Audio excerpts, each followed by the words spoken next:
Good, good afternoon. Everybody is doing well. आप सभी अच्छे हैं?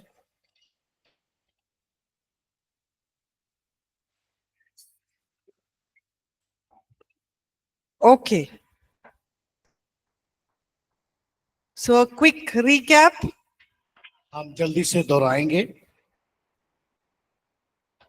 So there's no one volunteering, then I'll have to call alphabets. आपका जो अक्षरों से नाम लेकर पुकारना है आपको, या आप स्वयं इच्छा से बोलेंगे, बताएंगे. कल हमने कितने विषय पर या अध्याय पर हमने अध्ययन किया और क्या सीखा?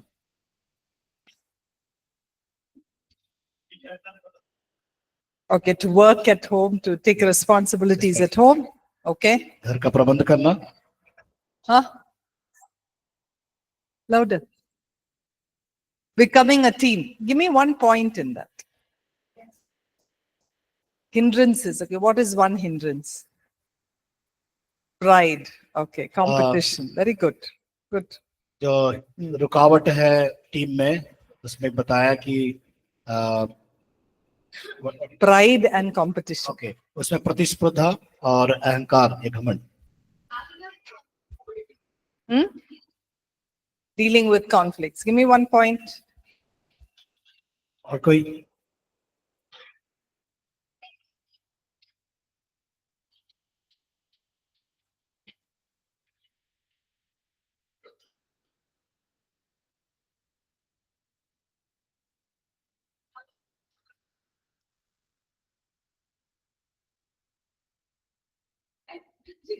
Signals. Okay. All right. जब Good. क्रोध आ जाता है, तो आपको कल एक उदाहरण दिया है जो कार के बारे में, कि जब रेड सिग्नल होता है तुरंत ब्रेक लगाए, अति क्रोधित होने पर अपने आप को काबू करे, पॉज बटन दबाए. Anything else from that और side? कुछ इधर से?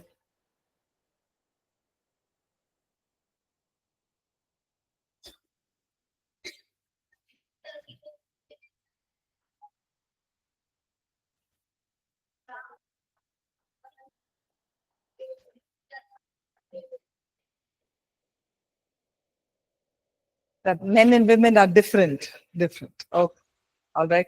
Okay. Where's your mic? Yeah, okay. So any of the online students would like to share something they learned yesterday? You can unmute and speak. Online जो विद्यार्थी लोग भी बता सकते हैं कि कल के दिन आपने क्या सीखा.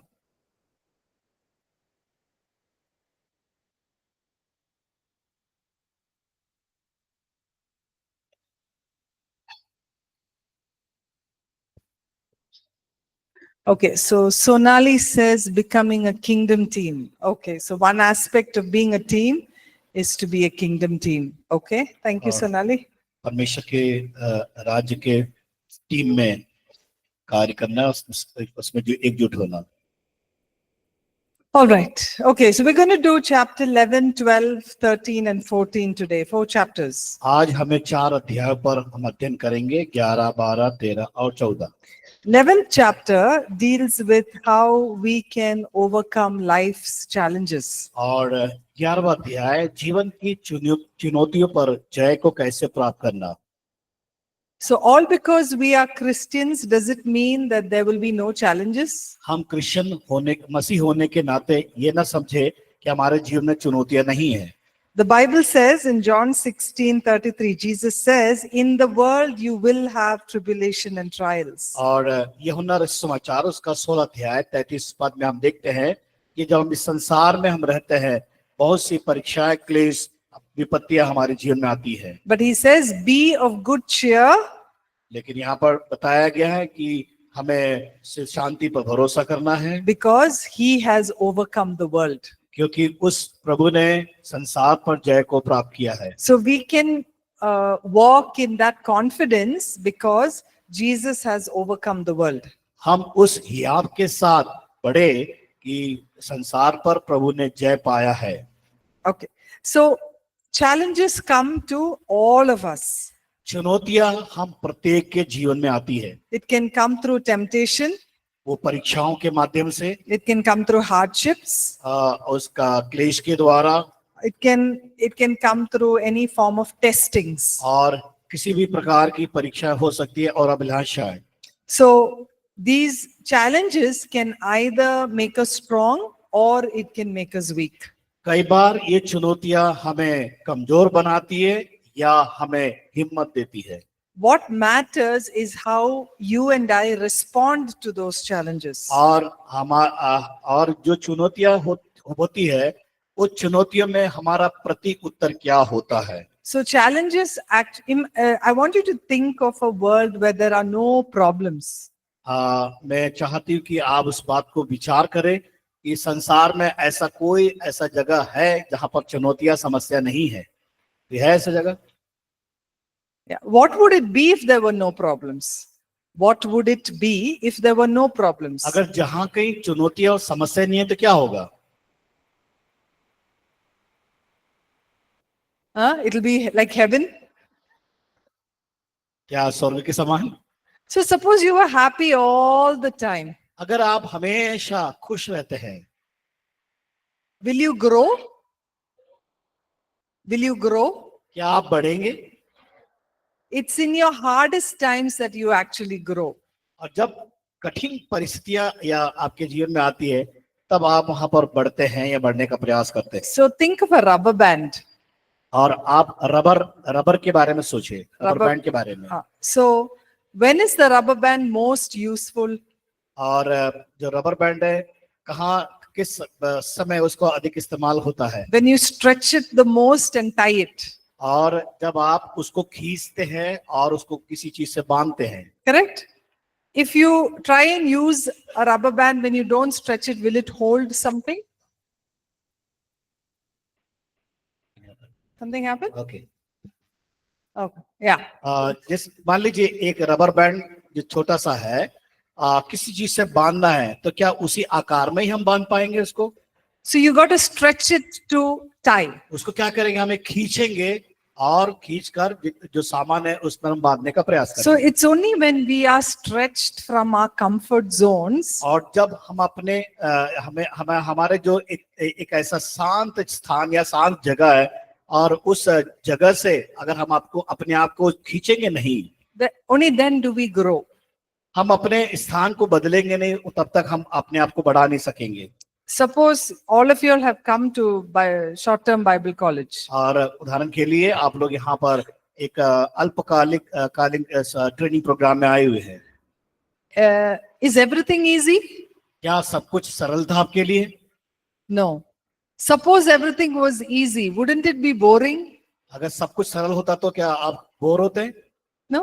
So when it is hard, you work a little bit more harder. और आपके लिए जब कठिन होता है तो और कठिनाई से परिस्थितियों का सामना करते हुए आगे बढ़ते हैं। You ask somebody, you ask your teachers, आप अपने टीचर से पूछते हैं और किसी व्यक्ति से पूछताछ करते हैं। and that way you grow.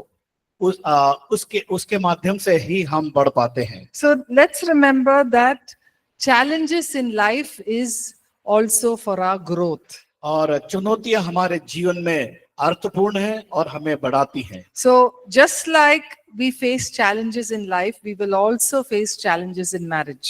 और जिस प्रकार हम अपने व्यक्तिगत जीवन में चुनौतियों को प्राप्त करते हैं, चुनौतियों में होकर जाते हैं, उसी प्रकार वैवाहिक जीवन के अंदर भी चुनौती आती है। Can you share with me some challenges that happen in marriage? आप क्या उन चुनौतियों को बता सकते हैं जो वैवाहिक जीवन में होते हैं?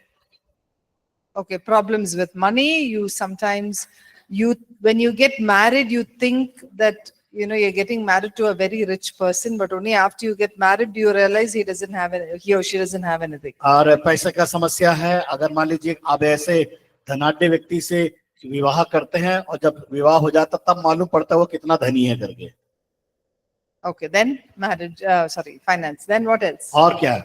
और कौन सी चुनौती है? Not spending time together. Okay. So, उनके जो सहपाठी के साथ समय नहीं व्यतीत करना। So you came with an expectation that you and your wife will spend lot of time together, but she doesn't like to spend time हाँ, with बड़ी you. इच्छा से Correct. आते हैं कि हाँ हम बहुत सारा समय पति पत्नी मिलकर व्यतीत करेंगे, घूमेंगे, समय देंगे कर। Like when somebody is losing a job or going to get a job. Okay, loss of a job, जब नौकरियां छूट correct. जाती है Problems with health. और Yeah. स्वास्थ्य Yes. का खराब होना।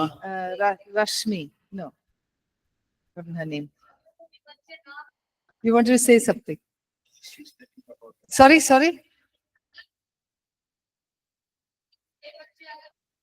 When there's infertility, yes. When there are no children, very good. और चुनौतियां हो जाती है जब उनको कोई बच्चा नहीं होता है। Okay. There are conflicts between in-laws. Okay. और जो भी इनके रिश्तेदारों के साथ वाद विवाद हो जाना, वो भी What बड़ी else? चुनौती है। What else? और क्या? Different tastes of food. Okay, so different kind of tastes, or you like something different and the person doesn't like. Correct. अब हो सकता Okay. है एक को अच्छा चीज पसंद है, दूसरे को नहीं, ऐसा भी होता है। पसंद स्वाद का। Anything else? Raising children. When there are problems, you raise children in different ways. और अब बच्चों को बढ़ाना, तो उसमें क्या होता है कि अलग अलग तरीके से, तो उसमें कई चुनौतियों का सामना करना पड़ता है। So some more serious problems like violence, और भी चुनौतियां, physical violence. जो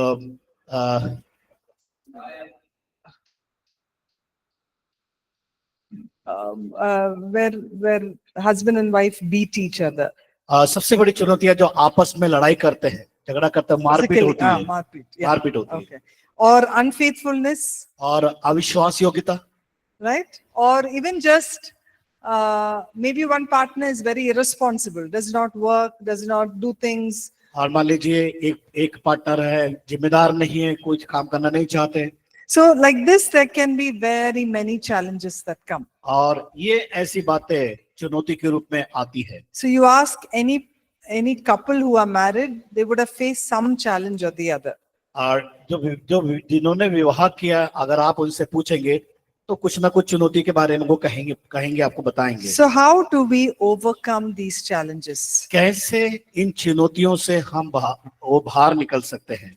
The first thing that we need to remember from the verse that we saw earlier, और हम इस बात को याद रखें कि पहले जो हमने कुछ वचनों को देखा, ध्यान किया है, that Jesus promised that he has overcome the world. और यीशु मसीह देखते हैं समस्याओं से या परीक्षाओं से अपने आप को उसने बाहर निकाला। So why did he do that? उसने ऐसा क्यों किया? So that you and I can overcome the world. ताकि मैं और आप इस संसार में आने वाली अभिलाषाओं से, चुनौतियों से बाहर निकल सके। Someone can read 1 John chapter 5 verse 4. और कोई हम में से कोई एक जन पढ़े पहला यूहन्ना 5 verse 4. 5 उसका 4था वचन। क्योंकि जो कुछ परमेश्वर से उत्पन्न हुआ है वह संसार पर जय प्राप्त करता है, और वह विजय जिससे संसार पर जय प्राप्त होती है हमारा विश्वास है। So it says whoever is born of God overcomes the world. और लिखा है जो कोई परमेश्वर के द्वारा जन्मा है, परमेश्वर से उत्पन्न हुआ, वो संसार पर जय को प्राप्त करता है। So who all are born of God? कौन है जो परमेश्वर के द्वारा उत्पन्न हुए? All of us who are believers. जो विश्वासी है। And that's what the strength we have, is that we also overcome the world. तो हमारे पास वो ताकत है, सामर्थ है कि हम संसार पर जय को प्राप्त कर सके। So anything that we face, we can overcome because we are called overcomers. और जो कुछ जो भी समस्याओं का हम सामना करते हैं और उससे बाहर निकलते, उसको हम कहते हैं कि उस परिस्थिति से विजय पाना। So someone can read 2 Corinthians 2:14. हमें से कोई पढ़े 2 कुरिन्थियों 2 अध्याय उसका 14 पद। परंतु परमेश्वर का धन्यवाद हो जो मसीह में सदा हमको जय के उत्सव में लिए फिरता है और अपने ज्ञान की सुगंध हमारे द्वारा हर जगह फैलाता है। So it says God will lead you into victory. और परमेश्वर हमारी अगुवाई करता है जय को प्राप्त करने के लिए। So that's what we need to believe when we are in the midst of challenges. और ये परिस्थितियों के बीच में हम ये विश्वास करना है कि हमारी अगुवाई परमेश्वर करता है। So when we face challenges, we tend to become very let down. We become really bogged down. और जब हम हमारे जीवन में जब चुनौती आती है और कई बार क्या होता है, हम हमारे उस परिस्थितियों में हमें कई बार गिरा देती है, And we don't have hope. तब हमारे अंदर कोई आशा नहीं होती है। But we are called to keep our eyes on the word of God. जब हम परमेश्वर के वचन की ओर ध्यान करते हैं, उसकी ओर देखते हैं, All right. And keep knowing that we will be overcomers. हाँ, We will be overcomers. तब हम क्या होता है कि उसमें से जय को प्राप्त करने पाते हैं। So to overcome a challenge does not always mean that the situation will change. और जो चुनौतियां हमारे जब जीवन में आती है, इस बात को भी समझना है कि परिस्थितियां भी उसमें बदलती रहती है, उसको भी समझना बहुत जरूरी है। No, that the situation may not change. परिस्थितियां नहीं बदलती है। Right? Sometimes, like for example, maybe the death of a spouse. और मान लीजिए उदाहरण के लिए उसका जो पार्टनर है, अगर साथी है, वो मर जाते हैं, It's not reversible. It's not reversible. It cannot change. वो बदल नहीं सकते। Right? So overcoming does not mean that the situation always may change. और हमें जय पाने का मतलब ये है कि वो परिस्थितियां, हो सकता हमेशा परिस्थितियां हमारे लिए बदल नहीं पाएगी। But what does this triumph or this victory mean? तो इस विजय का मतलब क्या है? It is to overcome the destruction that the situation could have caused. और इस बात को हमें समझना है कि उस व्यवहारिक जीवन में जो होने वाली चुनौतियां, समस्या, ये प्रकार की, चाहे वो भावनाएं हो, अलग अलग नकारात्मक बातें हैं जो बदलती हमारे जीवन में लेके आती हैं। Because God wants you to fulfill a destiny. परमेश्वर हमारे जीवन से चाहता है कि हम उस लक्ष्य को प्राप्त करें और लक्ष्य की ओर बढ़े। Right? So we understand that sometimes some challenges are more difficult than the other. कई बार चुनौतियां हमारे सामने दूसरी चुनौतियों से भी बढ़कर होती है। Like for example, the death of a spouse, उदाहरण के लिए मान लीजिए आपके साथी का देहांत हो गया, मर the गए, unfaithfulness one of them has committed, हो सकता है एक दूसरे पर विश्वास नहीं कर पाते हो, or abandonment, they have left the house and gone. हो सकता है कि किसी ने एक ने घर को छोड़ दिया हो। So the important thing is not to allow what has happened in the past to affect your present. हमारे जीवन में जो पिछले समय में हुई बातों को वर्तमान में दोहराने का प्रयास न करें, And not allow the past to control your life. और जो पिछले दिनों में हुई बातें हमारे जीवन को काबू ना कर सके। So when you're driving a car, जब आप एक कार को चलाते हैं, ड्राइव करते हैं, if you're going to look at the rear view mirror, और अगर आप सही जो आईने को जब देखते हैं, जो गाड़ी में होती है, what will happen if you keep looking at the rear view mirror? अगर मान लीजिए सामने आप देख रहे हैं और लगातार आप उस जो पीछे दिखने वाले मिरर को देखते रहे, तो क्या होगा? Huh? You lose focus. आपका ध्यान विचलित हो जाएगा, You can have an accident, accident हो जाएगा। right?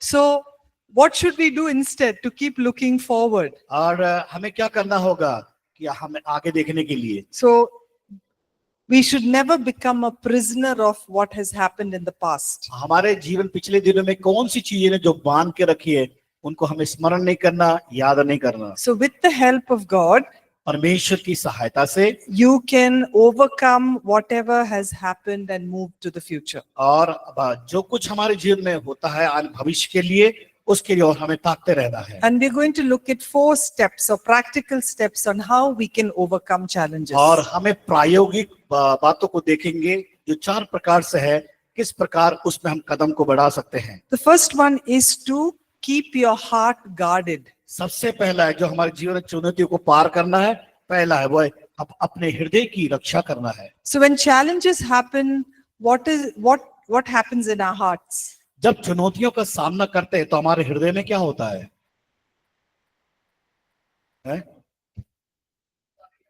नकारात्मक, What is that? Bitterness, huh? Negative. Negative thoughts. Okay, like what? नकारात्मक कौन सी बात है भाई? Like what? किस प्रकार? Anger, okay. क्रोध, और क्या आता है?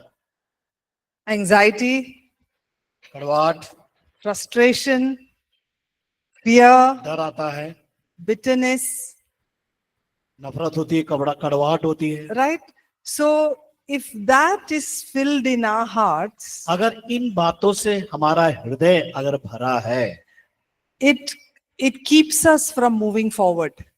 It keeps us from moving forward. तो और ये बातें क्या होगा, आगे बढ़ने से हमें रोकेगी। So we need to guard our hearts from those negative feelings. इसलिए हमारे जीवन में आने वाली नकारात्मक भावनाओं को क्या करना है, उसे जो हृदय में आती है उसे सुरक्षित रखना है। Sometimes people get very angry with God for some things that happen. कई बार जीवन में कुछ हो जाता है तो परमेश्वर से क्रोध करते हैं। They turn back from God. और क्या करते हैं, परमेश्वर को छोड़ देते हैं और वापस अपने पुराने जीवन में चले जाते हैं। And they give up. और वो अपने आप को हार मान लेते हैं। We need to guard our hearts. लेकिन हमें क्या करना है, हृदय की रक्षा करना How है। do we do that? कैसे हम करेंगे? Number one, by keeping God's word in our hearts always. अपने हृदय की रक्षा कैसे हम करेंगे? पहली बात, अपने हृदय में परमेश्वर के वचन को रखकर और उसके वचन पर अपनी आंख लगाने के द्वारा। And also while we pray to release those negative feelings and ask God to fill us with the Holy Spirit. हमारे जीवन में जो नकारात्मक भावनाएं आती है उसको पहचान कर प्रार्थना के द्वारा उसे अलग करना है और परमेश्वर से विनती करना है। So remember we spoke about attitude in chapter 5. हमने 5वें अध्याय में आचरण के बारे में हमने सीखा था, हमारे व्यवहार के बारे में। So whatever our attitude is, that is what will affect our behavior. और जो कुछ हमारे आदतें हैं, आचरण में होता है, वो व्यवहार में प्रकट होता है, दिखाई देता है। So in challenges we should focus on a solution and focus on faith rather than our past or our challenges. और हमारी चुनौतियों में हमें क्या करना है, उस मुश्किल परिस्थितियों में हमारा रवैया को बदलना है और पुरानी बातों को दोहराना नहीं है, बल्कि आगे की बढ़ने के लिए हमें उन परिस्थितियों को बदलने के लिए अपने आप को तैयार करना है। Okay. So what is the second point for how we can overcome challenges? दूसरा हम बिंदु को देखेंगे, कैसे हम चुनौतियों से बाहर निकल सकते हैं। It is to overcome evil with good. और हमें करना है बुराई को भलाई से जीत लेना है। Someone can read Romans chapter 12 verses 19 to 21. कोई एक जन पढ़े रोमियो की पत्री 12 अध्याय उसका 19 से 21 पद। हे प्रियो, बदला ना लेना, परंतु परमेश्वर के क्रोध को अवसर दो, क्योंकि लिखा है, बदला लेना मेरा काम है, प्रभु कहता है, मैं ही बदला दूंगा। परंतु यदि तेरा बैरी भूखा हो तो उसे खाना खिला, यदि प्यासा हो तो उसे पानी पिला, क्योंकि ऐसा करने से तो उसके सिर पर आग के अंगारों का ढेर लगाएगा। बुराई से ना हारो, परंतु भलाई से बुराई को जीत लो। Okay, so what does it say? Step away or move away from revenge. और हमें इस बार यहाँ पर हमने क्या देखते हैं, यहाँ पर हमें बदला लेने से और पलटा लेने से हमें अलग होना है। Because who's going to take revenge? कौन बदला लेगा? Yeah, it says God. God is the one who will take revenge and he will pay back. हाँ, परमेश्वर ही बदला ले सकता है और हमें वापस दे सकता है। So what does God tell us to do? To do good instead. तो परमेश्वर हमें क्या बताता करने के लिए, कि हम बुराई ना करें भले भलाई के कामों करें। And that comes when we forgive. और इसका तब क्या होगा, क्षमा को हम अपने जीवन में प्राप्त करने पाएंगे। When we extend love. और जब हम उस प्यार को जब वापस देंगे। And when we choose righteousness. और हम धार्मिकता को जब चुनाव करेंगे। Okay. The third one is to continue to be strong in your faith. और तीसरी बात है, अपने विश्वास पर अमल करते रहना है, बढ़ाते रहना है, बढ़ते रहना है। You know, there are many stories in the Bible where Jesus, when he encounters people who have difficulties, he's asked them to have faith. हम देखते हैं कि प्रभु यीशु मसीह पर जब लोगों से मिले तो उनके जीवन की चुनौतियों को उनके जीवन की चुनौती को समझा, देखा, और प्रभु यीशु मसीह ने उनके साथ बातचीत किया और उनके विश्वास को बढ़ाया। Can you give me those examples? कोई ऐसा उदाहरण है बाइबल में? ऐसा कोई उदाहरण दे सकते हैं जीवन की चुनौतियों में वो लोग हिम्मत हार गए, यीशु मसीह ने उनको हिम्मत दिया? Lazarus, Lazarus. yes. So he tells Mary and he tells them, if only you would believe, right? यीशु मसीह ने कहा अगर तुम विश्वास करती हो तो। Yeah. Then, Jairus, yes. याईल, He tells Jairus, where is your faith? When the servants come in to tell him that his daughter is dead, he says, where is your faith? और जब याईल की बेटी मर गई तो वहां पर उससे पूछा गया कि तुम्हारा विश्वास कहाँ है? Oh, you have little faith. Yes, right? जब चेले लोग उस भंवर में फंस गए, जब नाव में थे, तब यीशु मसीह ने पूछा कि तुम्हारा विश्वास कहाँ है? So we remember that God is the one who's always in control of our lives. और इस बात को याद रखें कि परमेश्वर हमेशा हमारे जीवन का पूर्ण नियंत्रण को करता है। So no matter how difficult our lives are, और हमारे जीवन में कितनी भी बड़ी चुनौतियां क्यों ना हो, we continue to walk in faith. हमें लगातार विश्वास को अमल करना है, विश्वास में बढ़ते जाना है। The example of Abraham, Abraham के बारे में हम देखते हैं, how long did he live in faith? वो कितने वर्ष तक विश्वास में बना रहा? When was the promise given to him? परमेश्वर ने कब उसको प्रतिज्ञा दी, When he was वादा किया? 40.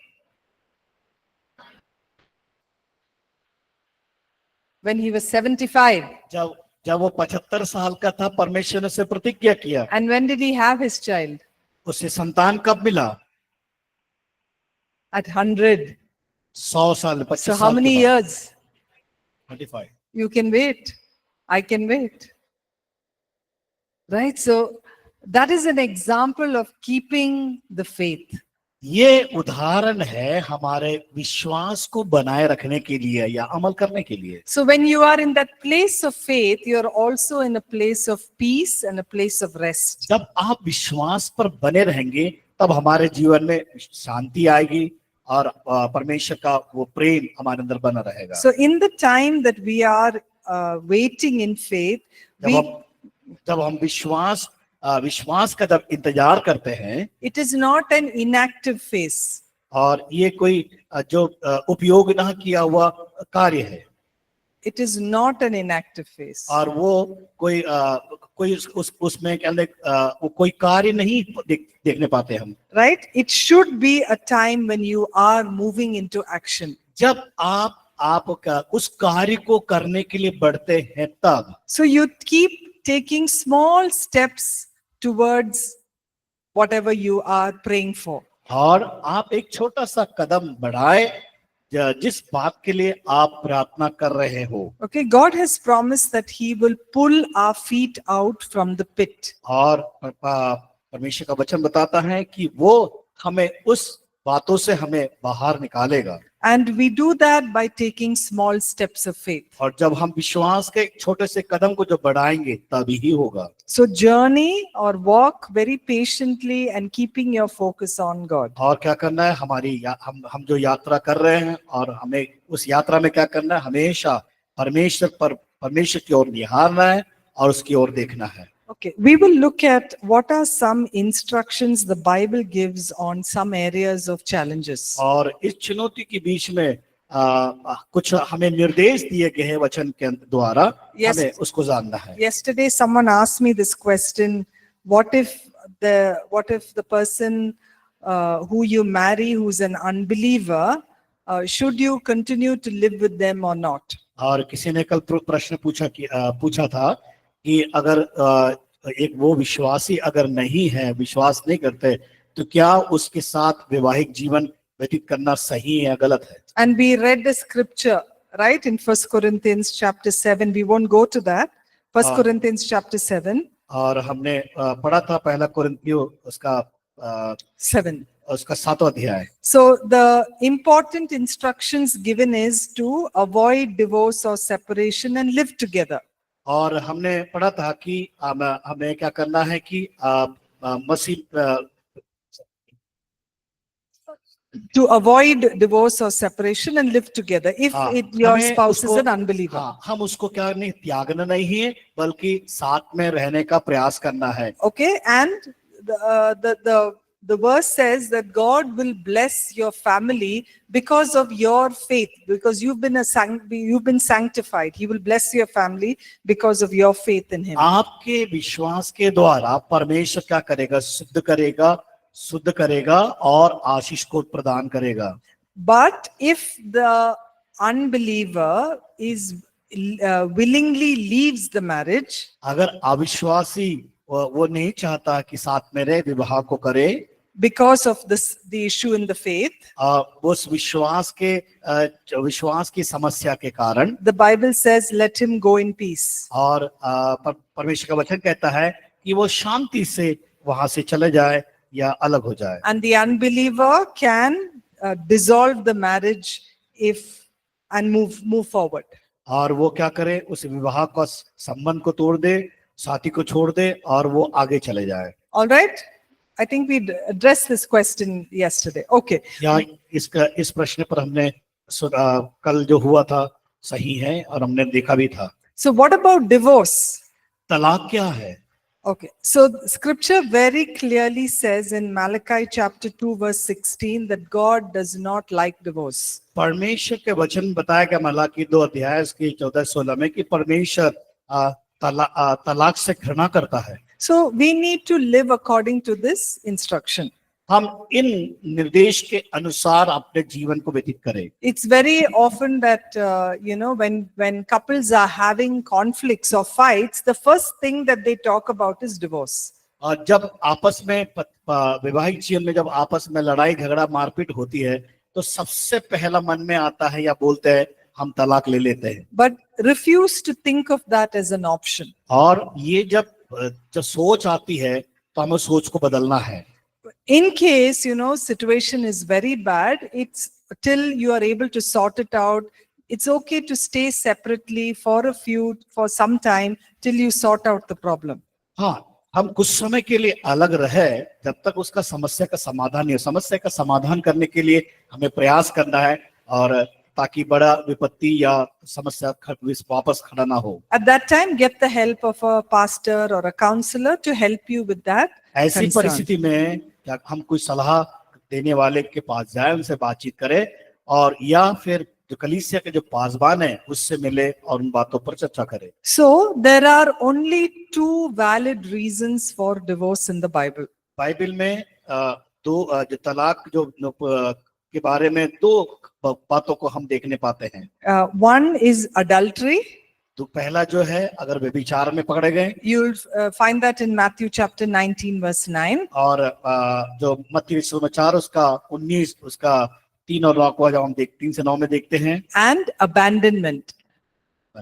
And someone who leaves and goes. और दूसरा जो है कि कोई छोड़ के चले जाता है। We read that in 1 Corinthians 7:15. और उसको हम देख नहीं पाते वचन में, पहला कुरिन्थियों 7 अध्याय 15 पद में। But in every situation, लेकिन हर परिस्थिति में we must first of all attempt to try to make something work, to make the marriage work towards और healing. हमें क्या करना है, समझना है कि उस विवाह के कार्य को किस प्रकार कर सके और स्वतंत्र रूप से हो सके, शांतिपूर्वक उसको सुलझा सके, उसको समझना है। Only after every effort has been made, जब सारी चीजों को सारी चीजों का जब प्रबंध हो जाता है and nothing works, और अगर कुछ काम नहीं हो रहा है, then the couple is free to make their choice. और फिर वो जोड़ों की आवश्यकता है या पति पत्नी की आवश्यकता है कि उसे क्या निर्णय लेना है। Sometimes there may be situations like physical abuse, हो सकता है कई बार उसका जो शारीरिक तौर से उसको प्रताड़ित जब किया जाता है, or any very destructive behavior और ऐसा कोई गलत व्यवहार उसके साथ गलत रीति से किया जाता हो, that can lead to a separation or divorce. तब उस समय ऐसी स्थिति बनती है तो उसमें क्या होगा कि अलग हो सकते हैं। In some situations, maybe one person wants the marriage, the other one does not. कई बार ऐसा होता है कि परिस्थितियां ऐसी बन जाती कि एक व्यक्ति ही चाहता है कि उस चीज को करे, दूसरा व्यक्ति नहीं चाहता होगा। We we understand that this is not what God desires, लेकिन एक बात समझना है कि इसमें परमेश्वर की किसी प्रकार की इच्छा नहीं है, but yet we have to allow people to make a choice. लेकिन हमें उस बात के लिए चुनाव के लिए उनके उनके व्यक्तिगत चुनाव के लिए हमें छोड़ देना चाहिए। So as believers, we need to understand हम विश्वासी होने के नाते इस बात को समझना जरूरी है, that when someone is going through a divorce, अगर कोई तलाक के लिए जा रहा है it's a very, very difficult and a painful thing. और वो बहुत ही दर्द भरा हुआ समय होता है, So we should avoid judgment. और हम न्याय करने के लिए हमें न्याय करने के लिए पीछे हट जाना चाहिए, न्याय नहीं करना चाहिए उसके लिए, But we should be gentle and gracious to them. और हमें क्या करना है उस व्यक्ति के लिए, उस जन के लिए हमें दया के साथ और बड़े सभ्यता के साथ हमें उस बात के लिए सहमत होना है। We need to pray that they would have experienced God's mercy and हाँ। redemption. और हमें प्रार्थना करना है कि वो परमेश्वर की दया उन पर आए और उस रिश्ते को कायम कर सके। In case, मान लीजिए कोई ऐसी परिस्थिति बन जाए, if they choose to get remarried, अगर वो चाहते हैं कि फिर से पुनः विवाह करे, we should bless them into it. और उनको क्या करें, हम आशीषित करें। And we desire that they go through a process of preparation before they remarry. जब पुनः विवाह अगर वो करते हैं तो उसकी तैयारी के लिए वो जाएं और तैयारी करें ताकि सही रीति से उस कार्य को, उस जीवन निर्वाह करने के लिए तैयार हो सके। Okay? All right. The next one is in case a spouse dies. और अगला जो पॉइंट है वह मान लीजिए जब जीवन साथी की मृत्यु हो जाती है। So when death is very painful, अगर मान लीजिए जीवन साथी का जो मृत्यु बड़ा दर्दनाक हो, and we encourage them to look to God for comfort and strength. हम उसकी ओर देके उसे सांत्वना, बल और प्रोत्साहन परमेश्वर की ओर से देखने के लिए तैयार हो जाए। There are many verses in the Bible that promises that God will defend the widow.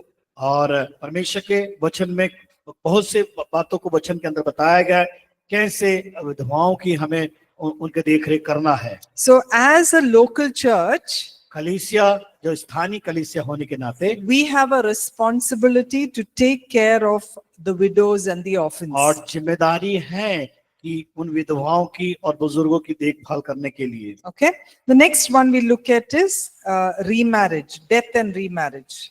और अगला जो है मृत्यु और Death and remarriage. मृत्यु और पुनः विवाह के बारे में। So the Bible says in Romans chapter 7, और रोमी की पत्री 7 अध्याय में हम 2 और 3 पद में देखने पाते हैं that in case a spouse dies, अगर मान लीजिए उसका जो जीवन साथी मर जाता है, the widow or the widower is free to remarry if they choose to. और विधवा हो जो विधुर हो क्या करे, फिर से विवाहित जीवन के लिए अपने आप को चुन सकते हैं। And we can support and bless them through that. और उन्हें हम सहयोग करें और उन्हें आशीषित करें। Like I said, wherever remarriage happens, जब कभी पुनः विवाह का कार्य होता है, prior preparation is definitely needed. और उसमें क्या होना चाहिए, तैयारी जरूरी है, और तैयारी के साथ उस कार्य को न्यायपूर्ण आचरण के साथ करना होगा।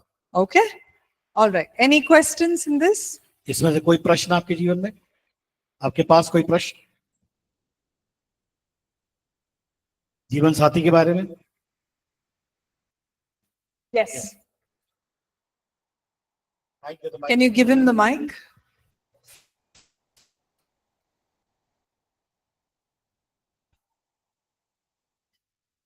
मैम मेरा क्वेश्चन ये है, मतलब अभी पढ़ाएं उसके विषय में नहीं है, पर ये क्वेश्चन है कि जब एक पुरुष और महिला शारीरिक संबंध बनाते हैं शादी के बाद तो वो पवित्र माना जाता है बाइबल के हिसाब से। लेकिन हम लोग पिछले सेशन में ये पढ़े कि जब प्रभु जन्म लिया तो वो चाहता था कि वो जन्म लेते ही पवित्र हो, पाप में ना रहे, ऐसा हमने पिछले सेशन में पढ़ा। तो इसमें ऐसा क्या है कि प्रभु ऐसा क्यों, ऐसा मतलब वो हुआ कि उनको ये पाप लगा और बाइबल में ये लिखा गया है कि ये पवित्र है।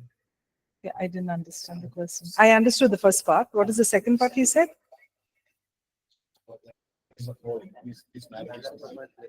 Why did God share? क्या प्रश्न क्या फिर से क्लियर करें? पर यीशु मसीह जन्म लिए तो वो कुमारी के गर्भ से जन्म लिए, Okay.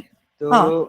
वो चाहते थे कि वो पवित्र ही जन्म हो, उनके अंदर पाप ना रहे, इसलिए वो कुमारी के पेट से जन्म हुए ना, गर्भ से। Okay. पिछले So, सेशन में हम लोग ये पढ़े कि अगर क्या बोलते okay, I हैं कि understood. Yeah, that Jesus's birth without a husband, without Joseph. Okay. All right. Now, why was Jesus known as God's son? क्यों यीशु मसीह परमेश्वर का पुत्र कहलाया गया?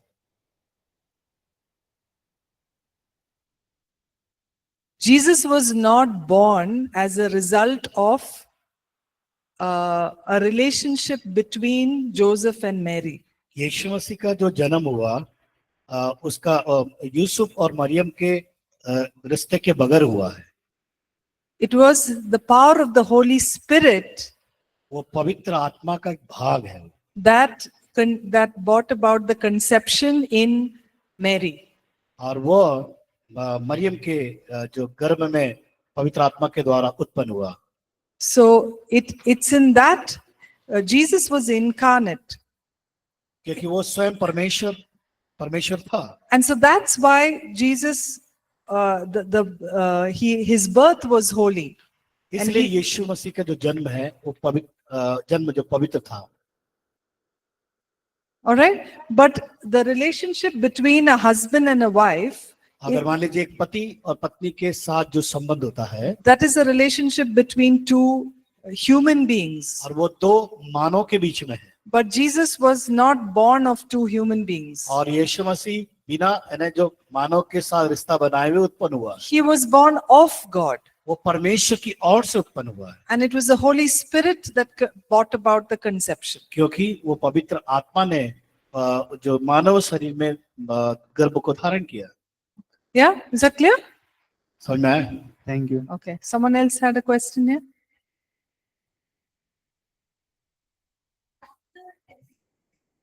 Some people point out thing in the Bible that divorce is not right and wrong. Yeah. And there's something like abuse.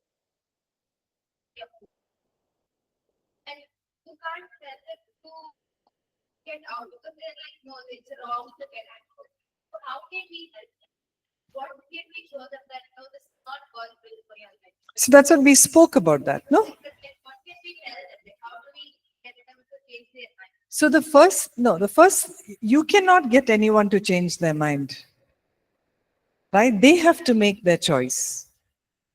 Right? अगर दो पति पत्नी के बीच में कुछ वाद विवाद हो गया या शारीरिक प्रताड़ना किए गए, तो हम कैसे, उन्होंने पूछा कि कैसे उसको हम बदल सकते हैं, ये प्रश्न का था। तो हम किसी को बदल नहीं सकते। That was not the question. Her question was, in case there is the relationship, the marriage is abusive, then the thought is that they cannot leave that marriage because the Bible says there's no divorce. So they continue to be abused in that marriage. Is that good? Is what she's saying. वैवाहिक जीवन में Okay, so the question was that प्रश्न इस प्रकार से है, in case the marriage is abusive, अगर मान लीजिए वैवाहिक जो जीवन है वो बिल्कुल तिरस्कृत किया जा रहा है, like there is physical abuse, मान लीजिए शारीरिक प्रताड़ना के द्वारा, the husband continues to beat the wife, और वो पति लगातार पत्नी को प्रताड़ित कर रहा है, right? And so she may not want to get divorced, or want to separate or divorce because the Bible says you shouldn't divorce. लेकिन बाइबल में बताया गया है कि यार वो स्त्री नहीं चाह रही कि वो तलाक को छोड़े और प्रताड़ित की जा रही है, लेकिन वचन बोलता है कि तुम अपने आप को अलग नहीं करना कर, but continue to be in that अगर वो abuse relationship. अगर लगातार वो चीज हो रहा है, इसके साथ शारीरिक प्रताड़ना हो रही, तो So her question was, how do we change their minds?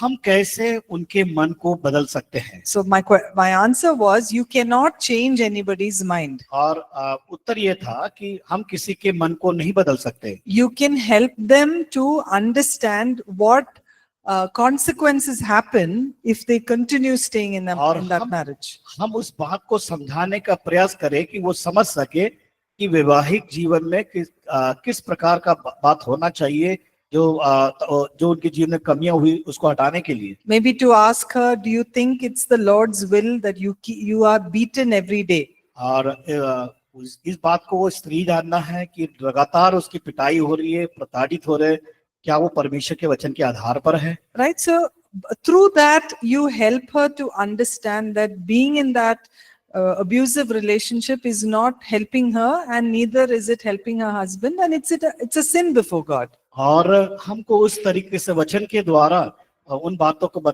हमें मदद करें, उनकी सहायता करें, ताकि वो समझ सके कि किस प्रकार उस परिस्थितियों से बाहर निकल पाए। And maybe start with telling her to separate for some time till someone can intervene and work through that. हाँ, उनको हम इन बातों को भी बताएं कि कुछ समय के लिए अलग हो सकते हैं, अलग रहकर उस कार्य को समझकर बदलने का प्रयास कर सकते हैं। Okay? All right. Okay, let's move to chapter 12 quickly. I'm just going to run through this chapter. और हम 12 अध्याय को हम देखने पाएंगे। It is, how do we keep moving forward by releasing the past? और हम देखने पाएंगे कि पिछली बातों को छोड़कर हम आगे कैसे बढ़ सकते हैं। So sometimes some situations not only cause us hurt, और कई बार कुछ परिस्थितियां उत्पन्न होती हैं हमारे जीवन की यात्रा में जब गुजरते हैं, तो हमें कई बार संघर्ष पैदा होता है और ठेस भी पहुंचती है। but it can cause us to feel very wounded. और वो क्या होता है कि वो ठेस जब पहुंचती है तो उसमें घाव बन जाता है। And that's why we want to talk about how we should release that hurt and move forward. तो कैसे हम उस घाव को और चोट के निशान को छोड़कर हम आगे बढ़ सकते हैं। So the Lord promises that He is our restorer. और परमेश्वर हमसे प्रतिज्ञा करता है कि वो हमें छुड़ाता है, हमें सामर्थ देता है। What does Psalm 23 verse 3 say? और भजन संहिता 23 उसका 3 में क्या बताया गया है? The Lord restores my soul, right? वो मेरे जी में लेके आता है। So He is the one who heals our emotions. और वो परमेश्वर जो है हमारे मन की भावनाओं को क्या करता है? घावों को चंगाई देता है और हमारे प्राणों को पुनः स्थापित करता है। He is the one who heals our hearts. वो हमारे हृदय की चंगाई देता है। He consoles us. और वह हमें शांति को प्रदान करता है। And when we are mourning, He brings us joy. और जब हम दुख में होते हैं, वो हमारे अंदर आनंद को लेके आता है। So whenever we feel very broken, going to God for a restoration is very needed. और जब हम टूटे हुए होते हैं, तो हमें आवश्यकता है कि परमेश्वर के पास जाकर उस सांत्वना को, शांति को अपने जीवन के अंदर पा सके। So you also release the past when you forgive. और जब हम पुराने दिनों में जो हमारे जीवन में घटित हुई उस बात में क्षमा को पाने के लिए हम अपने आप को तैयार करना है। We saw a little bit of this yesterday. हमने कल के दिन इसमें से कुछ थोड़ी सी बातों को हमने समझाता सीखा था। So forgiveness is something that you commit with your heart. और जो क्षमा का प्राप्ति का मतलब ये है कि आपने अपने हृदय में कुछ ऐसी बातों को किया है जिसके द्वारा आप क्षमा को प्राप्त कर रहे हैं। So you are willingly forgiving. और आपकी क्या करना है? इच्छा के द्वारा आप उसको प्राप्त कर रहे हैं। And it's something that, like we said, it's an act. It's something that we do. और वो उस बात को बताता है कि हमें कुछ कार्य को करना है उसके लिए। So forgiveness is not waiting for a time till all your wounds are healed. और तब तक हमें इंतजार उस बात क्षमा का नहीं करना है जब तक हमारे मान लीजिए घाव बना है, घाव ठीक होने का इंतजार कर रहे हैं। Okay, I'm not sure if that was translated right. I said forgiveness, you should not wait to forgive till, wait, no, let me say it another way. Even when your wounds are there, you अगर can मान still लीजिए forgive. आपके जीवन में अगर वो घाव बना है, उस परिस्थिति में क्या करना है? हमें क्षमा करने के लिए तैयार होना है। Okay, so forgiveness is not keeping anger inside. और Forgiveness is not keeping your anger inside. और हमारे अंदर क्या, हमारे अंदर वो क्षमा को जो देना है, करना है, वो हमारे हृदय में गलत रीति से बनाकर नहीं रखना है, But to release that anger. लेकिन उस क्रोध को जो बना हुआ है उसको हमें स्वतंत्र करना, आजाद करना है। Actually, forgiveness is a command. और जो क्षमा है वो एक आदेश है हमारे लिए। Who commanded us? किसने आदेश दिया? So what did Christ say? Forgive as और I have forgiven you. यीशु मसीह ने क्या कहा? जिस प्रकार मैंने तुम्हारे अपराधों को क्षमा किया है, वैसे So- तुम दूसरों के अपराधों क्या करना है? क्षमा करना है। So when you're forgiving, you're actually declaring that the situation is over. और अगर मान लीजिए आप क्षमा का जो घोषणा करता है, इसका मतलब यह है कि आप The situation is closed or हाँ। situation's over. क्षमा की आप जब घोषणा करते हैं, इसका मतलब यह है आपकी परिस्थिति वहां पर या जो समस्या है वहां पर समाप्त हो गई है। And you will never bring up that situation again. और फिर वापस आप उस परिस्थिति को नहीं लाते हैं। That's what true forgiveness is. और यह है सच्ची क्षमा करने की बातें। Okay, all right. I know it's very heavy, so let's go for tea and come back. ये थोड़ा सा कठिन था, लग जाए, चाय पिए और वापस आए।